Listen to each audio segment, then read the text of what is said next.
Hey everyone, how's it going? It's That Nerd Ryan here, and today we are reviewing Star Wars Ronin, a Visions novel. So this book came out a few months ago, and honestly, it took me forever to read. That's why it took forever to come out with this. Not because, well, there's multiple factors.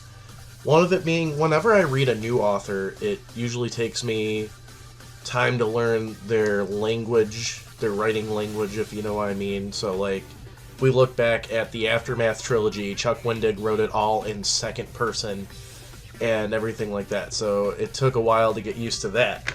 Then you have like extensive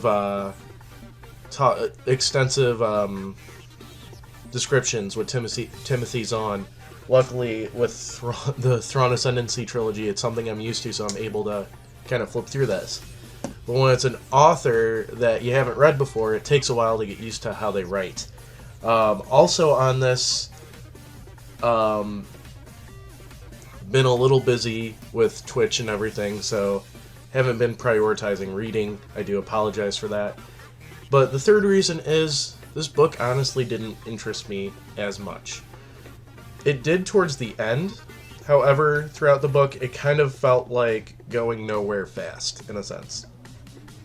There's a point where we spend about, I want to say, 10 to 15 chapters in the, like, second act of the book, where it's just the Ronin character is captured and everybody's trying to figure out how to get him out. And then we get the entire Visions episode in the first 3 chapters. And then after that, it's like filler up until you get to that second act. And then once the second act ends, we go straight into the third act. So the pacing was kind of strange in this book, in my opinion. It felt like the first act was the episode, and then they kind of were wandering around for about 10 minutes. For about 10 to 12 chapters, and then they kicked the action into it in the 15th, or for those 15 chapters, but it was like weird slow action, and then they finally went to the third act, which was a bunch of walking and not a lot going on until the very end. So I will get into spoilers in this after a few more minutes, just letting you guys know, but yeah. So that was my issue with the book, was there was a lot of weird pacing, and it just didn't interest me. Also, it's a remix of it's a different universe of Star Wars. Let's put it that way. With multiverse going on with Marvel, this is a book that is taking place in like Star Wars Galaxy 2 instead of Star Wars Galaxy 1. Well, probably Star Wars Galaxy 3, because let's admit, Legends is probably Star Wars Galaxy 2 by now. But yeah, so Ronin kind of takes place on its little own pocket dimension. So there's a lot of crazy stuff that, like, as a Star Wars fan, I wasn't used to.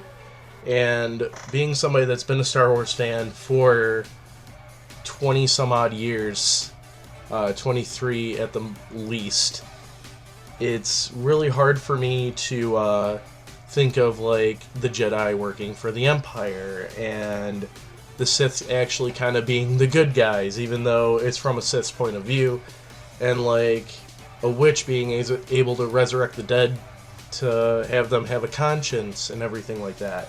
Because, I mean, we've seen dead resurrection in Star Wars with Palpatine. That was through cloning. But also with the Witches of Dathomir, but those were more zombies. The ghosts that come back in this, and yes, they're ghosts, are mostly, or they're called demons, are mostly sentient. So we follow about 4 to 5 main characters, kind of. So we have the Ronin, the Traveler, the Sith lady from Visions named Koiru, I think is how you pronounce it. I might be butchering these names. And you get Ikea, who is like the pilot, and you get She, who is a little bit of a wild card. Let's just put it that way right now without spoiling anything. And the whole point of the book is they're trying to stop this Sith witch from resurrecting the dead constantly and basically starting a war between different factions of the Empire. So now we're going to get into spoiler territory here. So if you haven't read the book yet, I will rank it now and then we'll talk about spoilers. So I do give this book, I was originally honestly thinking about giving it a 1 out of 10. However, it did pick up, and I do have to realize that this isn't a Star Wars canon novel, which I tried to work into that. There's going to be a card somewhere during this for that video, but I'm giving it a 5 out of 10. It's a phenomenal book. If it didn't have Star Wars attached to it, one, I would have probably never read it because I only read Star Wars books, but two, it would have been even more phenomenal.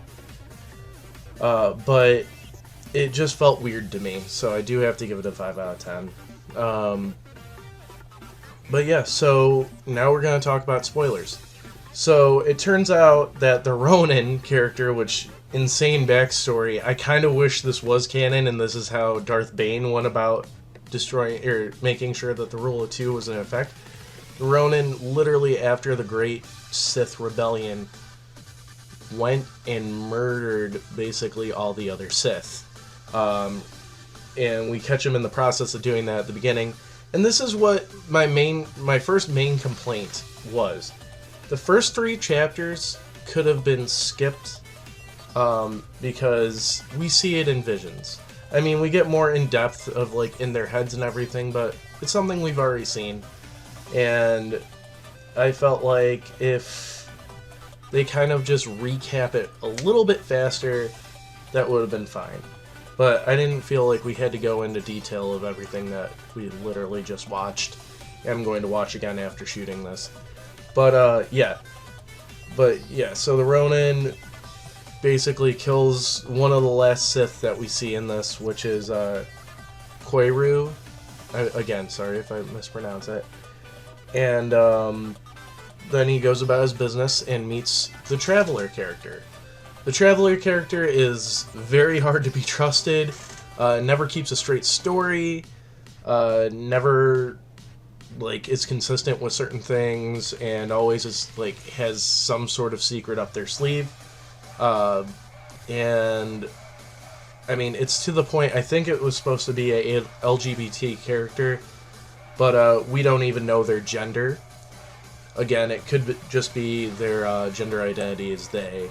But it's this character, I feel like at the same time, now that I'm like verbally saying it, that this character probably does have a binary gender in it, but we are led to barely know anything about this character purposely. I mean, we don't even get like a straight description of how they look. 90% of the book, they are in a fox mask, and even when they stop wearing it, we don't really get a big description of how they look except for maybe 1 or 2 times. And it's even to the point of we don't know if they are near human or completely alien, or it's just like the shading of their skin and they're human. Because that is pretty cool thing, like talking about it now, is that this character's so mysterious that we don't even know their race, their gender, and we do learn their real name, and we do find out that they are an ex-Jedi. They are not technically a Sith, they're not technically a Jedi, they're an ex-Jedi. And we also find out that the whole time that they were a ghost, caused by the main antagonist of this. So throughout the whole thing, the Ronin and Koiru are getting voices in their head from a woman. Both of them are believing it to be the witch.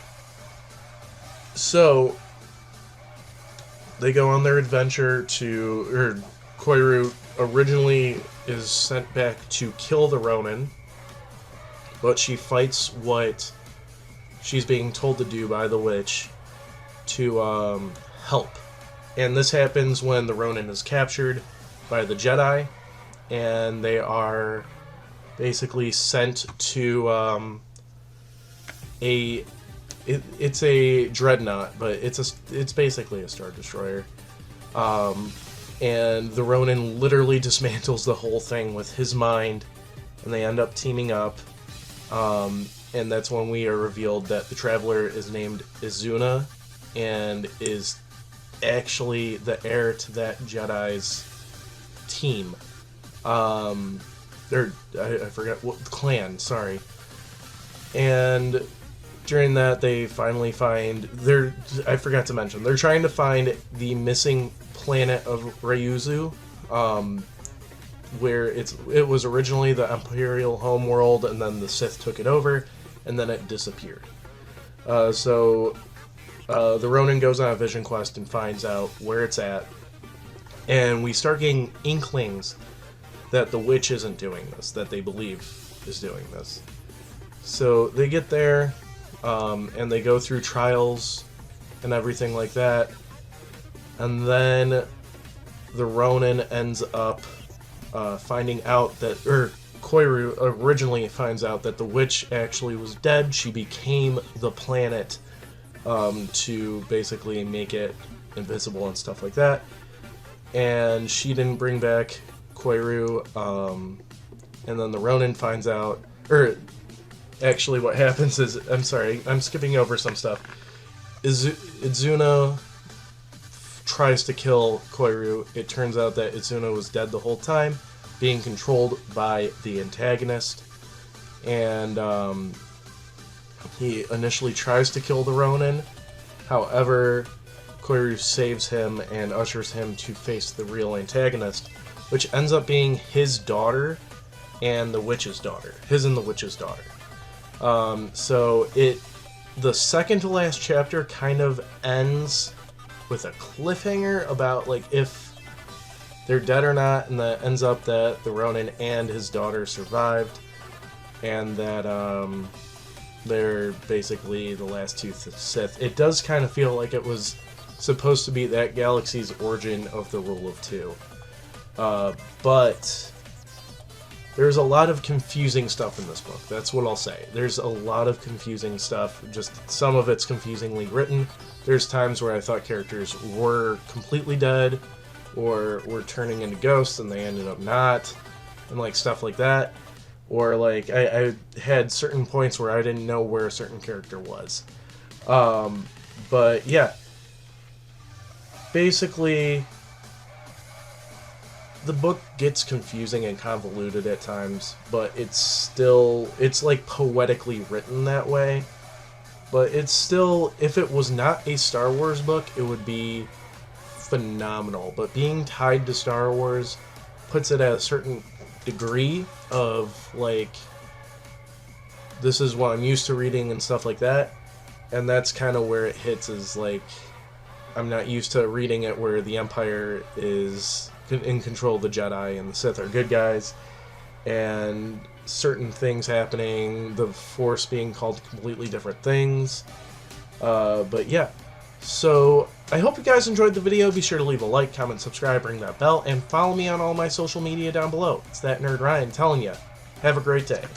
Also, for those of you watching, I mean, by then I'll probably have already made a decision. I did end up buying both Thrawn Ascendancy, Lesser Evil, and Jedi, or the Fallen Star for the High Republic. I also know that there's a kids book that just came out. I will probably be reading that one next. I'm probably going to go out and buy it today or tomorrow to do so. But I would like you guys to help me choose the next of those two books to read.